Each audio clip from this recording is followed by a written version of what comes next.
Hi, this is Tim at the 1916 Company. Welcome and thanks for logging on. If you love this watch, email us tmosso at the1916company.com for all of your purchase, pricing, and availability questions concerning this watch. Launched in 2023 as you see it here, but based on a lineage dating back to 1904. This is the Cartier Santos Dumont Skeleton Micro Rotor. So the original Cartier Santos was not just one of the first wristwatches of any kind, the first Cartier wristwatch, and almost certainly the first ever aviator's watch, but that original Santos was designed for Brazilian aviator Alberto Santos Dumont, a friend of Louis Cartier, and at the time it was designed in 1904, the engineer and aviator was in the process of transitioning from building dirigibles or airships to fixed-wing heavier-than-air aircraft.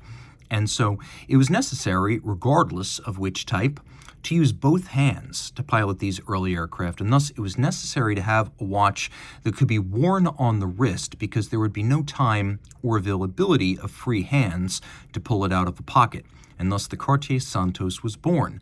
As you can see here, this watch, also known as the Demoiselle, features the image of one of the first fixed-wing, heavier-than-air Santos Dumont aircraft, and while the rotor here is tungsten, the aircraft is in white gold. Now specifically, this is the 1907 Demoiselle, also known as number 19, that was one of the very first fixed-wing aircraft created by Santos Dumont. The aircraft and the watch, as you can see, beautifully sized and proportioned. It is not a large timepiece. At 31 millimeters across, not including the crown, 43.4 millimeters from lug tip to lug tip, it is 8.3 millimeters thick, and it has an 18 millimeter spacing between the lugs. We'll throw it on my wrist, which is 16 centimeters in circumference. Wears nicely. This is really a unisex option. While large by historical standards, this would be considered almost a mid-size watch by men's standards in the year 2024. Now the timepiece is designed to be very versatile, so you can wear it casually since it is steel and the most monotone version of the skeleton micro rotor. But of course, being thin and Cartier and skeletonized, it is a watch that is appropriate for formal sartorial circumstances. And on my wrist, which is 16 centimeters in circumference, it works well. I could recommend it for a wrist as small as 13.5 centimeters circumference. The strap, as you can see, is medium rectangular scale alligator leather, black, high gloss with a monotone stitch, a folded edge, and then calfskin on the bottom. No crimping, no gouging, Cartier factory strap.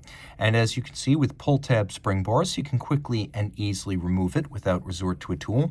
We have a lovely profiled and tapered buckle that features a refinement I always like to shout out when it's present on a watch, and that is an elevated bridge. So when the strap is inside the buckle, it doesn't stack up and add height on the wrist. You can see how it sits flush inside the buckle because you have that little notch and that interior hollow where it can sit. And this watch, designed for elegance, super slim thanks to the micro rotor, which gives you all of the convenience of an automatic, but the flat profile of a manual. You can see it's a little bit different than the larger Santos de Cartier, which features a waterfall melding of the bezel and the lug profile. Here you can see that the bezel is more of a rounded square. It doesn't have the waterfall crest of the larger, more sport-oriented Santos models. You can also see a medley of polish and satin to break up the surfaces and create differentiation. The signature screws or fixing hardware that have been a constant on the Santos over the years. Here we have a combination of a beaded style knurling and a lovely cabochon in blue, and you can see its translucence lighting up when the light hits it at the right angle. We have a curved sapphire, which is always a feather in the cap of any brand that can properly fit such a sapphire and make it water resistant. This is 30 meters water resistant. Always difficult to do with a non-round sapphire. And you can see it's not only a square, it is also cambered or arced from side to side. Turning it over to the reverse, you can see on the back it is stainless steel.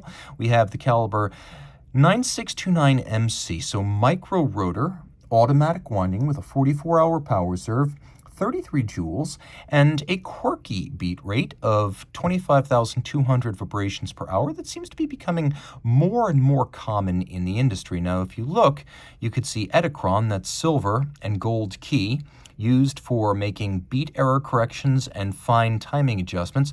And I actually think this is a wonderful feature because while it is common across a number of movements, It is also an extraordinary tool for regulating a watch, and when I see Edelchron, I know that in the right hands, a watch can be made to keep very good time.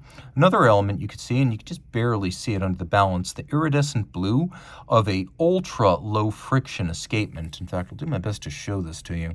But you can see here that the escapement, crafted from silicon, is highly anti-magnetic, extremely low mass, and extremely low friction. It is a very modern take on Cartier watchmaking. Quick clarifier, of course, the watch does not feature a seconds hand, and thus it has no hacking seconds function. None is necessary. One of the best details on the dial side, you can see that the indices, as well as the border of the center dial, very, very subtly lacquered. And you could see that to good effect more in profile now. As I roll the watch, you can see how these little recesses have been lacquered. The finishing is mostly mechanical, but extraordinarily accomplished and attractive. Satination on the wheels, across the bridges, the plates. You could see the visible motion works as well as keyless works. Keyless works for setting and winding. Motion works for actually moving the hands at center. In profile, you can see these elements have been beveled on their side, and that the Demoiselle is very nicely decorated with a number of different finishing techniques. You can also see there that there is a sprung wheel in the winding tray, and see how its interior hollows have been finely constructed, and it's almost like a flat spring that's designed to maintain excellent seamless transit of energy without unnecessary play in the system. And my understanding is that it's primarily there to reduce the dead angle of the micro rotor, so as it begins to move, it immediately begins to wind the mainspring. Then you can see the ratchet wheel and the click on the reverse side. You can also see that the barrel cap has been media blasted, so many different types of finish inside this watch, and it is a beautiful effort. If you love this watch, reach out to Team Mosso at the 1916company.com for purchase and pricing details.